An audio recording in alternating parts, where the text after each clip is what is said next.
കേരളം ഭരിക്കുന്നത് BJP സർക്കാരാണോ കോൺഗ്രസ് സർക്കാരാണോ എന്ന് വെച്ചാൽ UDF സർക്കാരാണോ? എന്താണ് അങ്ങനെ ചോദിക്കുന്നത്? കേരളം ഭരിക്കുന്നത് UDF സർക്കാരാണ്. UDFിൻ്റെ പ്രധാന ഘടകകക്ഷിയാണ് മുസ്ലിം ലീഗ്. മുസ്ലിം ലീഗുള്ള ഒരു മുന്നണി BJPയുടെ നയങ്ങൾ നടപ്പാക്കുമോ എന്ന ചോദ്യമൊക്കെ ഉയർത്തിക്കൊണ്ട് വരുന്നുണ്ട് UDF നേതാക്കളും UDFിനെ അനുകൂലിക്കുന്ന പത്രങ്ങളും. പരമാവധി വെള്ളപൂശാൻ, സർക്കാരിനെ വെള്ളപൂശാൻ ശ്രമിക്കുന്നുണ്ട് പ്രമുഖ മാധ്യമങ്ങൾ, മുഖ്യധാര മാധ്യമങ്ങൾ.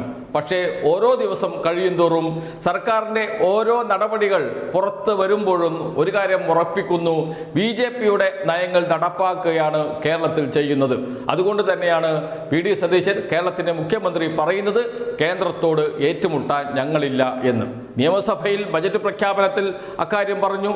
അതിനുശേഷം ദേശീയ മാധ്യമത്തിന് നൽകിയ ഇന്റർവ്യൂവിലും അദ്ദേഹം വ്യക്തമായും പറഞ്ഞു കേന്ദ്ര സർക്കാരുമായി ഏറ്റുമുട്ടാൻ ഞങ്ങളില്ല എന്ന് വെച്ചാൽ BJPയുടെ നയങ്ങൾ കേരളത്തിൽ നടപ്പാക്കുന്നു. കഴിഞ്ഞ 10 വർഷം കേരളം ഭരിച്ച സർക്കാർ രാഷ്ട്രീയമായും നിയമപരമായും BJPയുടെ നയങ്ങൾക്കെതിരെ, കേന്ദ്ര സർക്കാരിൻ്റെ നയങ്ങൾക്കെതിരെ പോരാടിയത് നമ്മുടെ മുന്നിലുണ്ട്. ചില ഒത്തുതീർപ്പുകൾ നടത്തേണ്ടി വന്നതും നമ്മുടെ മുന്നിലുണ്ട്.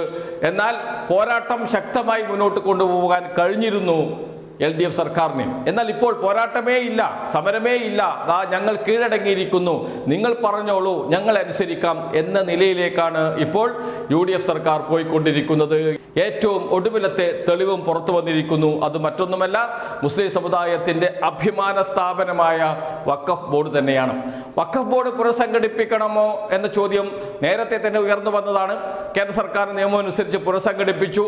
അപ്പോഴും സംസ്ഥാന സർക്കാർ ഒരു കാര്യം ചെയ്തു: 2 അമുസ്ലിങ്ങളെ വഖഫ് ബോർഡിൽ ഉൾപ്പെടുത്തണം. കേന്ദ്ര സർക്കാരിൻ്റെ നയമാണ്, നിയമമാണ്. അതിന് എതിരെ ഒരു ബദൽ എന്ന രൂപത്തിൽ സംസ്ഥാന സർക്കാർ ചെയ്തത് ആ 2 സ്ഥാനങ്ങൾ ഒഴിച്ചിടുക എന്നതാണ്. മറ്റൊരു വഴിയുമില്ല. ആ 2 സ്ഥാനങ്ങൾ ഒഴിച്ചിട്ട് പുനഃസംഘടിപ്പിച്ചു സംസ്ഥാന വഖഫ് ബോർഡ്. കേന്ദ്ര സർക്കാരിനെതിരെ മുസ്ലിം ലീഗ് സുപ്രീം കോടതിയിൽ കേസ് നൽകിയിട്ടുണ്ട്. ആ കേസ് നടക്കുകയാണ്. അതിൽ തീരുമാനമാകട്ടെ. അതിനുശേഷം വേണമെങ്കിൽ ഉൾപ്പെടുത്തുകയോ ഉൾപ്പെടുത്താതിരിക്കുകയോ ചെയ്യാമല്ലോ.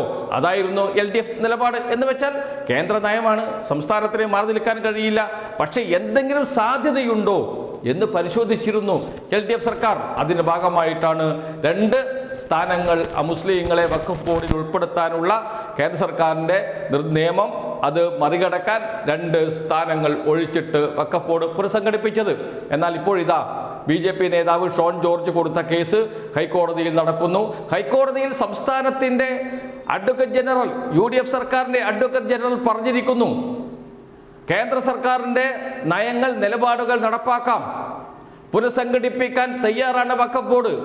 എന്ന് വെച്ചാൽ 2 മുസ്ലിം മതത്തിൽപ്പെട്ടവരല്ലാത്തവരെ ഉൾപ്പെടുത്തിക്കൊണ്ട് പുനഃസംഘടിപ്പിക്കാം വഖഫ് ബോർഡ് എന്ന്.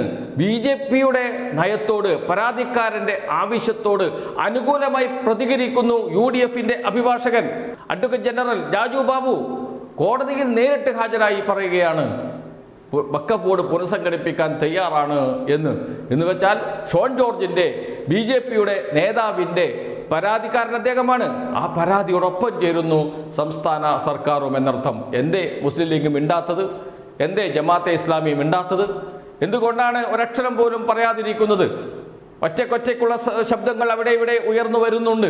സംഘടിതമായ ഒരു ശബ്ദം ഉയർന്നു വരുന്നില്ല സംസ്ഥാന സർക്കാരിൻ്റെ ഈ നിലപാടിനെതിരെ. സംസ്ഥാന സർക്കാരിന് മുസ്ലിം ലീഗ് കൂടിയുണ്ട്, മുസ്ലിം ലീഗിൻ്റെ അംഗങ്ങളുണ്ട് മന്ത്രിസഭയിൽ. പക്ഷേ അതേക്കുറിച്ച് അവർ ഒരക്ഷരം മിണ്ടുന്നില്ല, പരസ്യമായി പ്രതികരിക്കുന്നില്ല. പക്ഷേ കാര്യങ്ങൾ പോകുന്നത് BJPയുടെ വഴിയെ. BJP പറയുന്നത്, BJPയുടെ നിർദ്ദേശം, BJPയുടെ നയങ്ങൾ, BJPയുടെ നിലപാടുകൾ അതേപടി കേരളത്തിൽ നടപ്പാക്കാൻ പോകുന്നു. അതിൻ്റെ ഏറ്റവും ഒടുവിലത്തെ ഉദാഹരണമാണ് ഇപ്പോൾ വഖഫ് ബോർഡിൽ 2 അമുസ്ലിങ്ങളെ ഉൾപ്പെടുത്താനുള്ള തീരുമാനം. എന്ന് വെച്ചാൽ കേരളം ഭരിക്കുന്നത് UDF ആണോ BJP ആണോ എന്ന ചോദ്യത്തിന് വീണ്ടും നമ്മുടെ മുന്നിൽ ഉത്തരമായിരിക്കുന്നു: BJPയുടെ നയങ്ങൾ നടപ്പാക്കുന്ന UDF സർക്കാരാണ് എന്ന്.